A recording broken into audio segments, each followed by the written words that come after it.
As you can see in front of me, I've got my radio, SWR meter, and a bunch of pipes and shit. So apparently we're doing some antenna design. Today we're going to be doing the J-pole antenna, also known as the Zepp or Zeppelin antenna. That name was actually comprised because this is what the Germans and the Nazis used on the ass end of Zeppelins back in World War II. Now, a J-pole antenna is, well, looks like a big letter J. Now, this is actually a half-wave dipole. It's just kind of bent and contorted. Now, this side is actually half wavelength, and then this is 1/4 wavelength, as well as this side is 1/4 wavelength. Now, the gap between it, all of this, with any antenna has to be mathematically calculated. Now, I'm going to focus mainly on the 440 megahertz ham radio band, primarily because a couple of episodes ago I went into how to modify FRS radios to have an antenna jack, and which fall very close to the amateur radio 70 centimeter band for 440 megahertz. Also, a 2-meter J-pole antenna would be quite large, close to 6 feet or so tall, which I just can't fit in my framing of my living room. Okay, so in front of me I've got a couple of J-poles. I've got my SWR meter, my ham radio, and I've got my computer. We're going to go to the computer side real quick, and we'll do a little bit of explanation of actually how to calculate the dimensions of a J-pole and get a little bit more understanding of how it works. Okay, by doing a quick Google search of J-pole antenna, we come to one of many websites. All websites will be in the show notes, so check the forums for all of the URLs. Here are the calculations to actually design a J-pole antenna in general. Now, the long element denoted in this image as A is 705 divided by a frequency in megahertz. That will equal your feet. Now, this is from the tip to tip, where I'm pointing with my cursor, is actually half wave, and then the rest of it will be full wave. So usually that's close to a full wave. But depending on your standing wave ratio and your feed point, that can differ. Now, this second element here, that's denoted as B, that is the secondary element, which is 234 divided by the frequency in megahertz to equal the feed. C is 23 divided by F in megahertz to equal your feet. And this is the where you actually place your feed point, your connector or your coax. This is the distance from this tiny little nubbin down here, which is denoted as D. The D is the space between the long element and the short element, which is 22 divided by frequency in megahertz to equal the feet.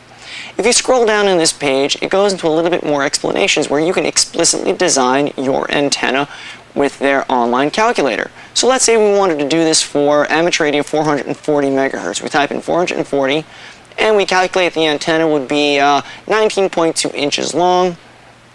It will be the short section is 6.36 inches. The feed point is 0.6 inches apart, the 6.6 inches above the actual spacing, which is 0.6 inches. This is a very good website, and it actually designs J-poles very, very well. The next one to look at is actually called the Emergency Ladder Line J-pole Antenna. This is a PDF file. I will actually link to the hosting website. Basically, this actually gives dimensions on how to design different ladder line J-poles or twin lead J-poles that are denoted for specific ham radio bands. No calculator here, just pre-built mathematical calculations. Now, I'll show you in a moment why these actually have a benefit and a drawback, but the main benefit is they don't take up much space, and you can roll them up and put them into a very short space. You don't need any copper or metal pipe. The ladder line is very flexible. This website here goes through a relatively in-detailed process of how to actually build a 2-meter J-pole, which pretty much goes through the same calculations that we showed on the first website. Also, explains compensating for using PVC connectors and T-fittings, which I'll show you in a moment, and explains how to actually sweat pipes together using a propane tank, flux, as well as everyday Joe Schmo solder. I'll get into a little bit more about sweating pipes together in a minute, but I'm not going to show you the in-detailed process. It's pretty straightforward. Once you get a little bit of experience, you'll get the hang of it. Alright, so by now you have an understanding that the J-pole is actually an omnidirectional antenna. It's half wave, relatively easy to construct depending on your materials. Now I chose copper pipe because the thicker the material, the more power output it can handle. So something like this can handle probably close to 100 watts of power output. If you use something very thin, which I'll get a close-up in a moment of, something like 16 gauge wire, I really wouldn't go over anything about 10 watts. But if you're going to be using this on FRS radios, pretty much 20 gauge or 22 gauge copper wire, because FRS radios will not be going over, say, half a watt of power output. But either way, let me re-angle the camera and I'll give you a close-up shot of how I actually put these together, and then we'll do a couple of SWR tests on these different J-poles. For this J-pole, which is tuned to about 460 megahertz, what I did was I pretty much just sweat the appropriate connectors together, compensating for the bend radius of the T connector as well as the 90-degree angle elbow. I'm using a paddle mount end connector, which is left over from our Wi-Fi series, and then I took some, I think this is 16 gauge copper wire, and I coiled it around a few times, and then attached it to the feed point per the instructions of creating a J-pole antenna, and I put spiffy little end caps. I didn't actually solder these on. I didn't feel that this was a necessary step at this point, as these will not be put outdoors as of right now. Plus, if you actually want to adjust your SWR, you can shave down the ends and adjust your SWR. You can also adjust your SWR by actually moving this up and down the actual necks. Now the reason I also used a what's called a pipe hanger. This is a copper strap used to hold copper pipes to your ceiling. I wanted to use two of them, but it's really hard using two of them in a design like this. So basically the idea of this was I was able to move this entire section up and down until I got the SWR that I liked, and then I pretty much soldered it all in place. Now I used the T connector, but this isn't 100% necessary.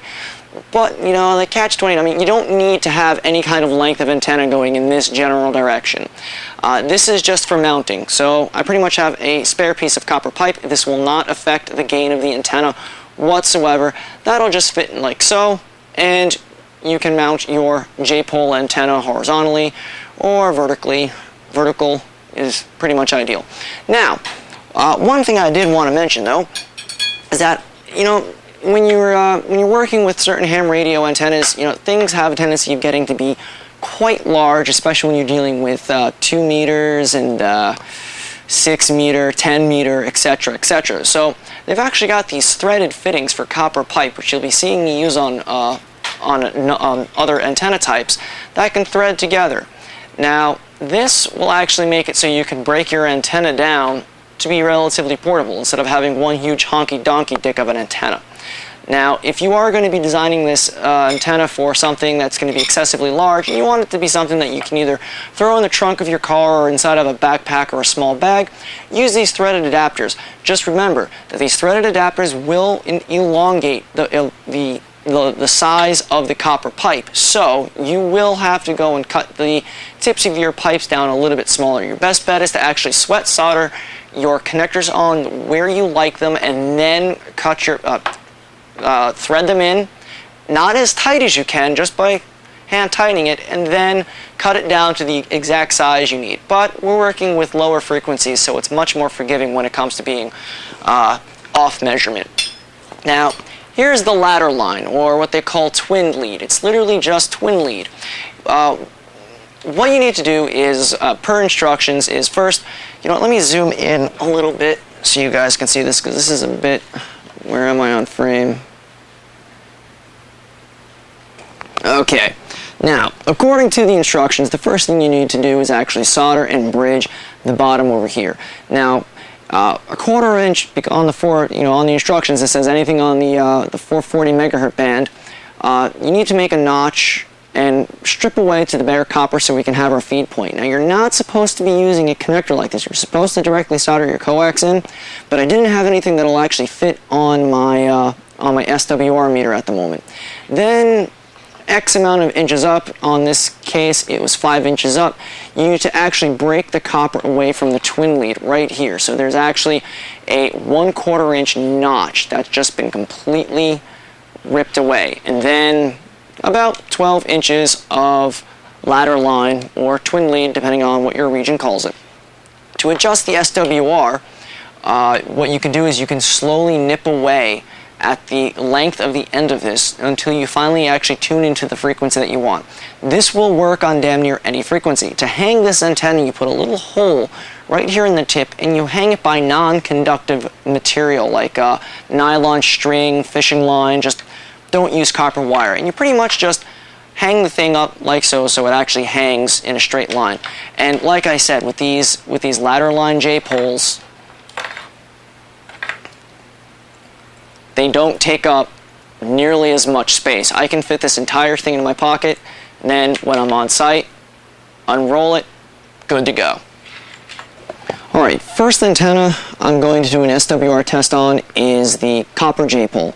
Now, got my connector, we're going to plug this in. Now, what Ophidian failed to mention, unfortunately, in his SWR segment, is that SWR meters need a minimum of 1 watt of power output to function properly.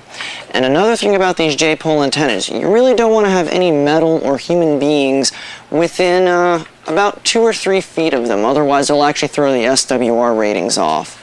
Now I'm just going to turn my radio on real quick, and I'm going to lock the backlight on for you so we can see, and we're going to take our power output down to a legal FRS limit.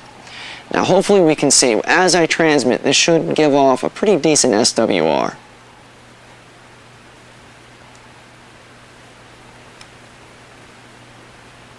Now if you notice, we're doing about 1.1 to 1 SWR, which is pretty good. Anything above, I'd say 1.5, you're getting kind of suicidal with your antenna.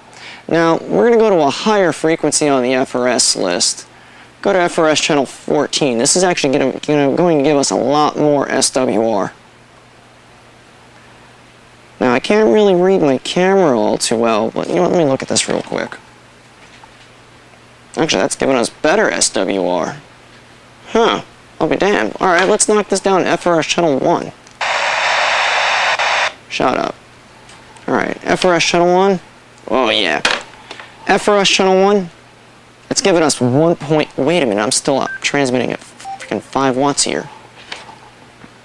Ah, that's not so bad. It's about 1.5 to 1, so that ain't so bad. This goes to show that this antenna is tuned for roughly the FRS frequencies. It'll give you omnidirectional capabilities with a fair amount of gain. I can't tell you exactly how much, I don't know, but it'll definitely beat the pants off of whatever crap antenna that you've already got on your radio. Let's go out and switch to this ladder line antenna real quick. So we're just going to take this, that pulls off. Now, I am actually going through a lot of gender benders, and I'm going through a lot of different coaxial types, which is throwing the SWR off.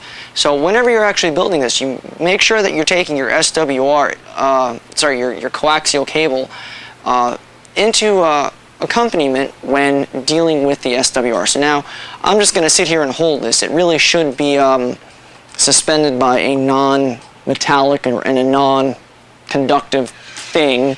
Let me see what the SWR on channel 1 is. Alright, here, let me show you guys. It's about 1.1 to 1. You know what, and every time I transmit, my camera goes kind of wonky. Huh. Weird. Alright, let's bump this up to FRS channel 6 and see what the... Let's see what the transmit power is.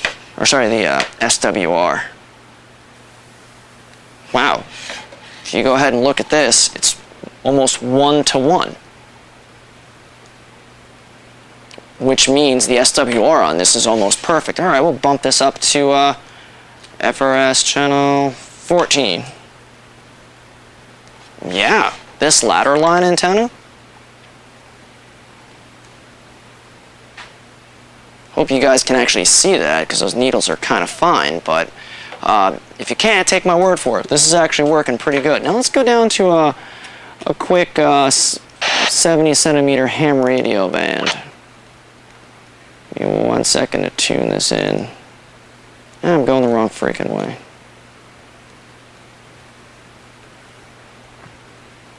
Where are you? There we go. Alright. Now let's actually turn down my transmit power. Just in case the SWR is that high, we won't blow out the radio. Yee, Jesus Christ. It's actually doing 1.2 to 1. Or sorry, 2 to 1.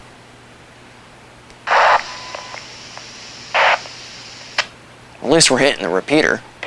Well, alright, gonna crouch down real quick, do a recap. Alright, so there's J-pole antennas, both ladder line as well as copper. You can use copper wire, copper pipe. The thicker your gauge wire, the thicker the gauge wire or your pipe, the more power output you can push. With these little itty-bitty ladder lines, wouldn't go really above 10 watts maximum. I tell you the truth, I would push 5 watts and wouldn't even risk it above that.